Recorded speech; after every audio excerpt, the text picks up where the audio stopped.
Hello again, Mello here with another guide video. If you're here to learn how to counter Hermit, well, I have a video on how to counter Hermit if you are interested, but this time, I'll be teaching how to play Hermit.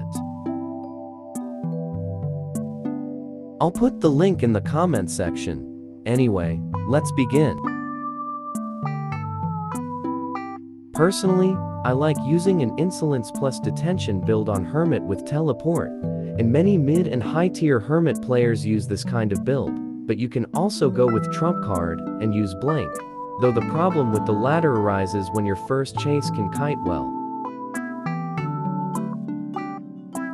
Sometimes you don't need to camp as Hermit, and Teleport improves your Cipher control, helping you when you're in a bad spot.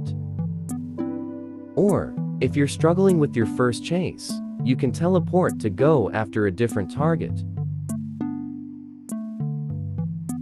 Preferably, you connect the Cipher machines at the start, because the decoding is slowed down when the Cipher machines are connected.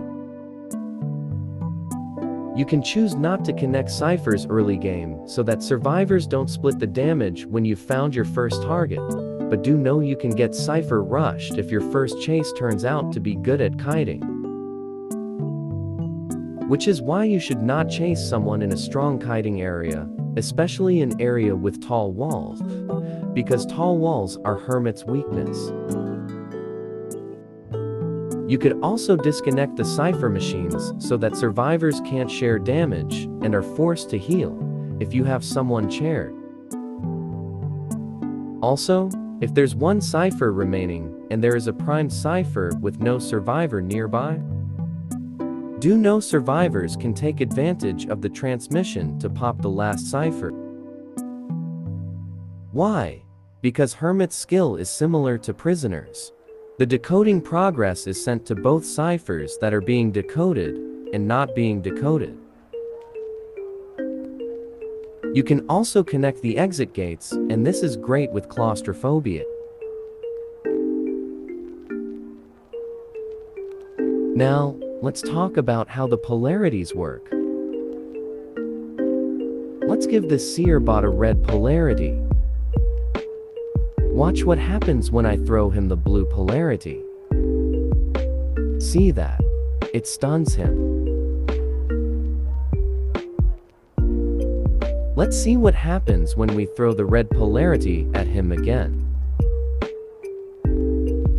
Well, nothing happens, it doesn't stun him. But look at what happens when we give the same polarity to the Mind's Eye and land a hit on her. The two of them split the damage. This can be both a good thing and a bad thing, and I will explain to you why.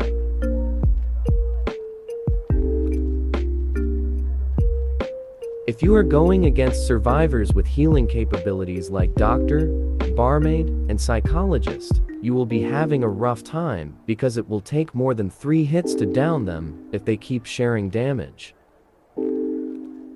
So what do you have to do?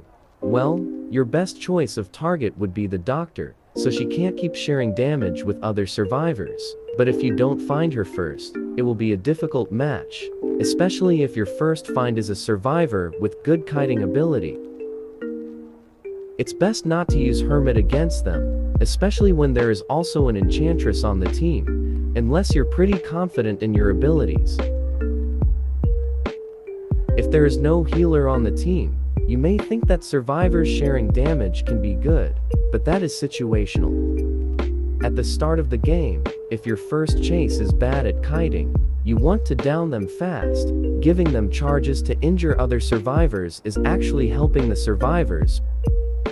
That is because they can have more time to decode. You want survivors to share damage if it's so that no one can rescue, or if a survivor will go down from the damage being split. You can also stun rescuers at the chair if they arrive late, and this also makes them hesitant to rescue when the chair time is near 50%, because they don't want to get terror shocked. And here is another camping strategy for stuffing rescuers. You put blue and red charges at the chair, and hit the rescuer away from the chair, but you have to place them when the rescuer is not too far away from the chaired survivor, and then hit them when they get close. If you put the polarities down early, this will not work. You can run Berserker for this, depending on your persona build. You also have to consider which polarity you place first, or else the damage might get shared. Not many Hermit players know this, but you can give polarity to a survivor on last effort and hit them, and other survivors sharing the same polarity will take damage. So if possible, take advantage of this to injure or incapacitate survivors who are decoding. This is also not commonly known by survivors, and it catches them off guard.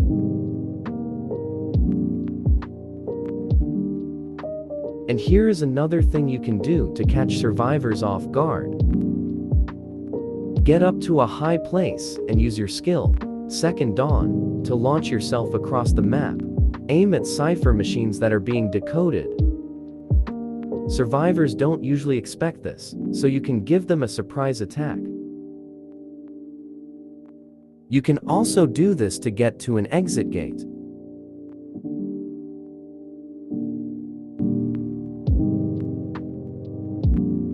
At the moment, Hermit has no crosshair for aiming, but you can use his head as a makeshift crosshair. Let me show you.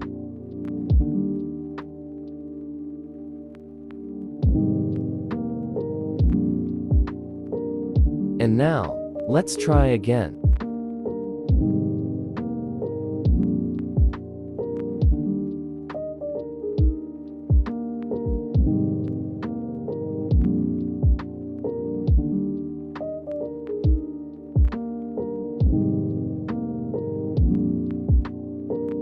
It's important you know how to aim your electric charges so that you can play Hermit effectively.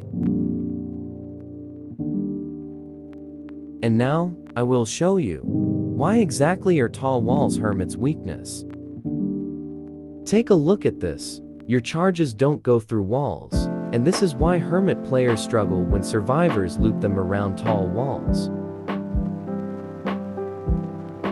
And if you want more range for throwing electric charges at survivors, you can also use your second skill to aim polarities from a taller height. You can use this to trick survivors into thinking you will teleport. And that concludes this video. Feel free to suggest what type of video I should do next in the comment section. I hope to see you again in the next video. Good luck with your matches.